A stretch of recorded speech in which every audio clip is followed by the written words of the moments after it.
Babad Giyanti karya Raden Ngabei Yasadipura I, episode ke-50. Kumpeni melacak Pangeran Adipati Sukowati. Gubernur Hohendorf telah tiba di Demak dan bertemu Mayor Sakeber. Gubernur bertanya yang terjadi selama perang. Sakeber menuturkan semua yang terjadi. Tuan Gubernur setelah mendengar hanya bisa tertegun dan menggeleng-gelengkan kepala. Prajurit Sandi lalu ditanya tempat kedudukan Pangeran Adipati Sukowati sekarang. Si prajurit melapor bahwa Pangeran Adipati Sukowati telah kembali ke Jakawal.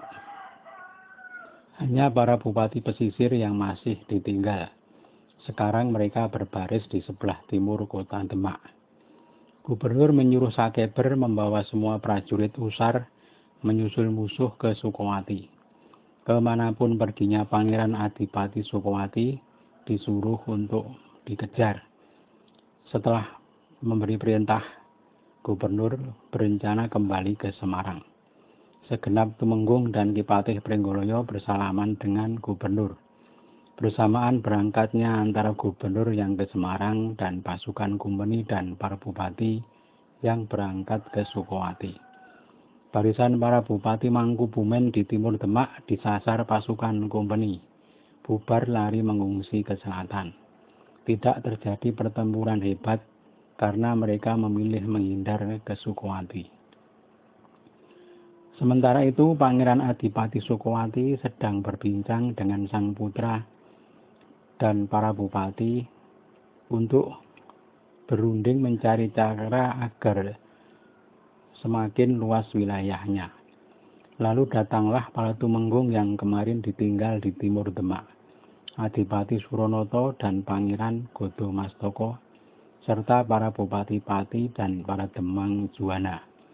Mereka datang melaporkan bahwa Sakeber sudah mendapat bantuan 200 serdadu Usar.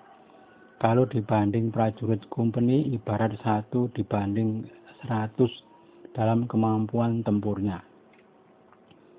Sekarang mereka sudah menyeberang pegunungan Kendeng dan menuju ke selatan. Pangeran berkata pelan, "Hei anak-anak, bagaimana sebaiknya? Apakah harus kita hadang agar tahu kemampuan tempur mereka? Aku ingin sekali mencoba si kumpeni Usar itu." Sang putra mencegah. Kalau pendapat hamba sebaiknya dihindari, karena pasukan Paduka sekarang dalam kondisi sangat lelah. Pangeran diam tak berkata, mengheningkan cipta, fokus kepada yang satu untuk mendapat petunjuk. Pandangannya menerawang jauh, tak ragu lagi bahwa sekarang harus berhenti berperang dulu. Belum saatnya berperang habis-habisan.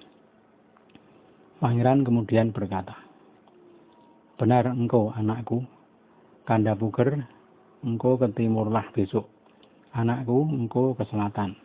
Kalau musuh sudah terlihat, saya akan menghindar ke barat laut." Sudah sepakat, segera diumumkan kepada seluruh pasukan.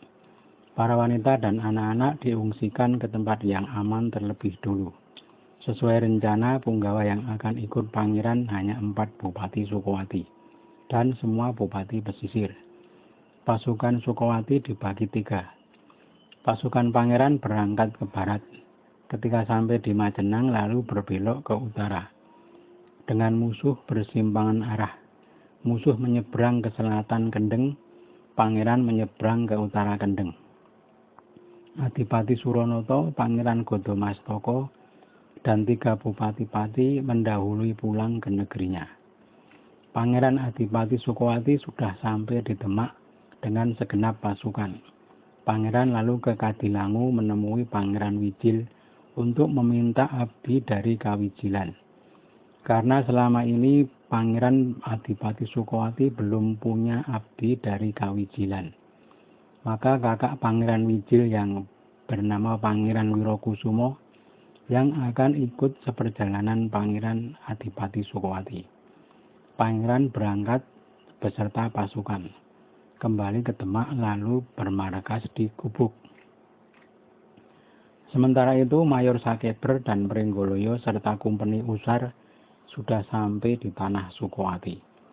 Di Jakawal mereka hanya menemukan banyak senjata, tetapi tak satu pun prajurit terlihat. Semua sudah pergi. Ada yang ke selatan, ada yang ke timur, dan ada yang ke barat. Sakeber mengira Pangeran Adipati Sukowati pergi ke selatan.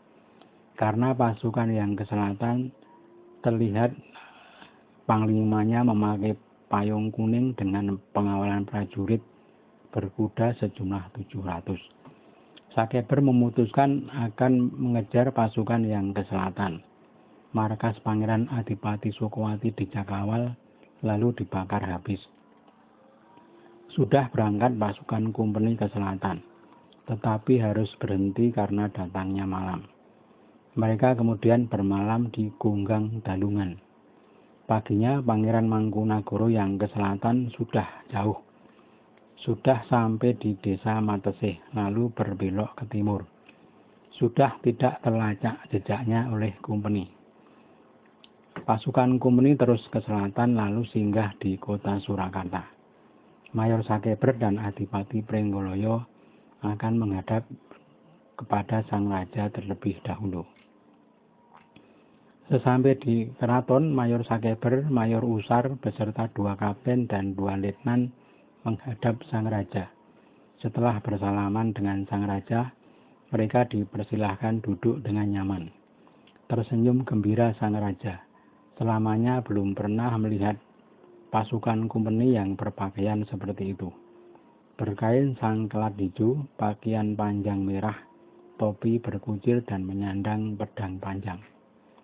Berkata sang raja kepada Adipati Pringgoloyo, "Upayakan Dinda Mangkubumi dikejar dengan sungguh-sungguh bersama pasukan Kumpeni Usar yang baru datang ini." Pasukan Kumpeni Usar berbaris di utara pohon beringin kurung. Sangat indah terlihat busananya. Para warga Surakarta berjejal ingin menonton. Sejak zaman Mangkuratan sampai Pakubuwanan, belum pernah ada Kumpeni yang seperti itu. Membuat takjub yang melihat. Pasukan Kumpeni Usar kemudian ditempatkan di loji. Di utara, Kanjeng Pangeran Adipati Sukowati berangkat meninggalkan markas gubuk untuk kembali ke selatan. Setelah sampai di Grobogan, lalu terus ke selatan menuju Sukowati. Karena Jakawal sudah dibakar musuh, Pangeran Adipati Sukowati lalu bermarkas di desa Sumberan. Tak lama kemudian Adipati Puger datang dan sudah bertemu dengan pangeran. Semua gembira karena selamat dan musuh pun sudah pergi jauh. Mereka sepakat untuk mengirim surat ke selatan ditujukan kepada Pangeran Mangkunagara. Adipati Puger memberitahu bahwa Pangeran Adipati Sukowati kini bermarkas di Sumberan. Pangeran Mangkunagara diminta bersiaga dengan perlengkapan perang karena akan diajak memukul Mataram. Utusan Adipati Puger sudah sampai di Gemantar. Surat diaturkan kepada Pangeran Mangkunagara. Setelah membaca surat, Pangeran Mangkunagara segera berangkat ke utara beserta pasukan. Sesampai di Sukowati, segera Pangeran menyembah dan mencium kaki sang ayah. Adipati Puger dan para bupati turut menghadap.